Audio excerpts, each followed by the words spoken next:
ડભોઈ ઉત્તરાયણ પર્વે કરુણા અભિયાન હેઠળ 5 પક્ષીઓના જીવ બચાવાયા। ચાઇનીઝ દોરીના પ્રતિબંધ છતાં ઉપયોગ થતાં પક્ષીઓ ઘાયલ। વનીકરણ વિભાગ અને સ્થાનિક સંસ્થાઓની સક્રિય કામગીરી। ડભોઈ અને સમગ્ર તાલુકામાં ઉત્તરાયણ અને વાસી ઉત્તરાયણના પર્વની હર્ષોલ્લાસ સાથે ઉજવણી કરવામાં આવી હતી।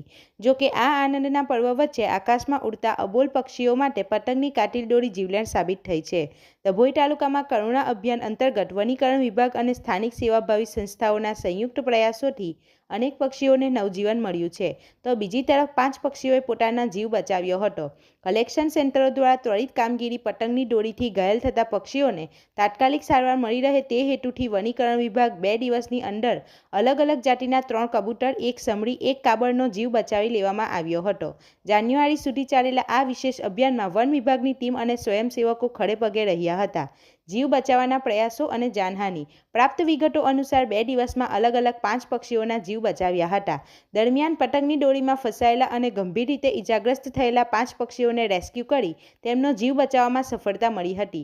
જોકે દોરીના ઊંડા ઘાને કારણે સેવાભાવી સંસ્થાઓ દ્વારા પક્ષીઓની સર્જરી અને પ્રાથમિક સારવારની સઘન વ્યવસ્થા કરવામાં આવી હતી।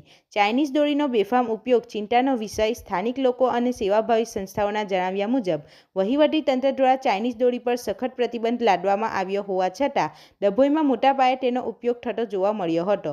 પક્ષીઓ ઇજાગ્રસ્ત થવા પાછળનું મુખ્ય કારણ આ જીવલેણ ચાઇનીઝ દોરી હોવાનું સામે આવ્યું છે અને પક્ષીઓ બચાવવા માટે પૂરો પ્રયાસ કર્યો છે, પરંતુ ચાઇનીઝ દોરી એટલી ઘાતક હોય છે કે પક્ષીઓના પાંખ અને ગળાના ભાગે ગંભીર ઇજાઓ પહોંચે છે। લોકોએ પ્રતિબંધિત દોરીનો ઉપયોગ ટાળવો જોઈએ।